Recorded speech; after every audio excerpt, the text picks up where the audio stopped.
Good Monday morning motivation. I hope you had a good weekend. You know, the snow started to fly and it's just about winter time, and that's just the way it is. It's beautiful New Jersey here.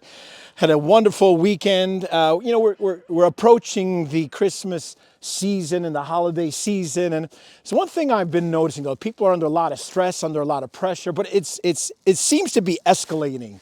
All week long, I was involved with a lot of organizations, a lot of different venues of things, and it was a common denominator that people don't have peace in their lives. There's a lot of hurtfulness, there's a lot of anger, there's a lot of anxiety, there's a lot of frustration, there's just a lot of that. And I come home one day and my wife just sees me just sit down and put my head down. She goes, what's going on? And I got to be honest with you, it's like a really tough week. Not in my life. Yeah, sure, I have my own issues in life. Even though as pastors you say, well, they're invincible.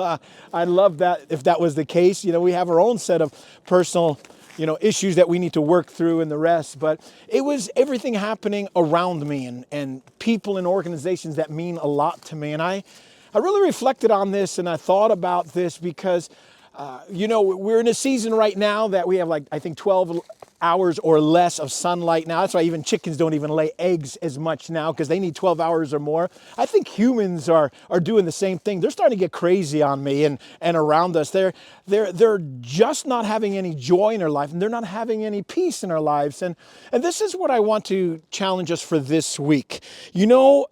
I'm expecting people to have peace, but then I realize if you don't... Look what's happening in our society. We're trying to pull God out of everything. I'm sorry, that's who I am, and I'm going to share this now. You pull God out of everything, you pull out the moral fabric or the grid. What is the moral compass of things? What do we determine as right and wrong? You pull out the game plan, or you pull out the rule book, or you pull out the structure, like a wrestling match, like a basketball game. You pull out the rules, all it is chaos, and we're experiencing a lot of chaos. And this is why it's important, and I'm going to come from you from the God side of things, all right? We've got to have, if you want to have peace in your life, there's three areas, there's three spheres, there's three planes I want to talk to you about. First of all, number one, that we have peace with God.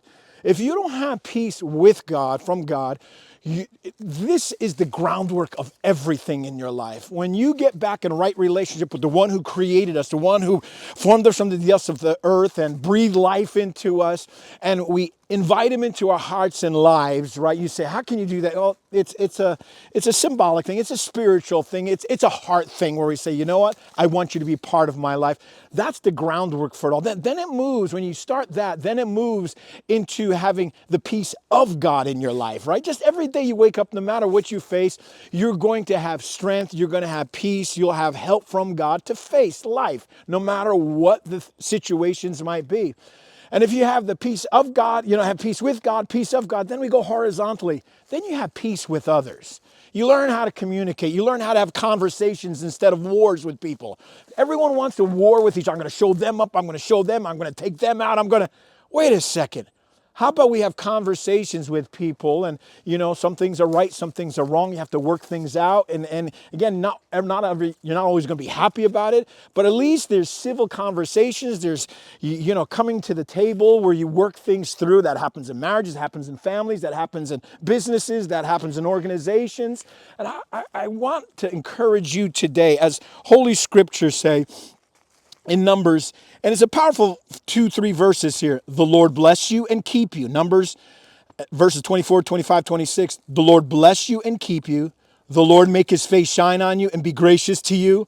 The Lord turn his face towards you and give you peace. Some of you listening right now, to the sound of my voice, you're in turmoil. I want to invite you to invite God into your life. Say, God, I need your help today. Look heavenwards. God, I need help today. And go from, that vertical with God to peace inside, the peace of God in your life. And then it's going to translate into relationships, workplace. Again, it's not that everything's going to be perfect, but it's how we handle things. How not to have chaos in your life. and to have the peace of God in your life. Listen, I'm okay. I'm glad I have an amazing wife who talks me off the ledge every now and then. She's my stable factor. She's the X factor in my life. And listen, God first, of course, but she's the one, and she's just an amazing woman. And I'm ready for a brand new week. I don't know about you, and it doesn't matter how rough last week was, we start all over again with the help of God, with the strength of God, and with our relationships across the board. So, hey, listen, if I see you on the streets of Garfield, guys, come on.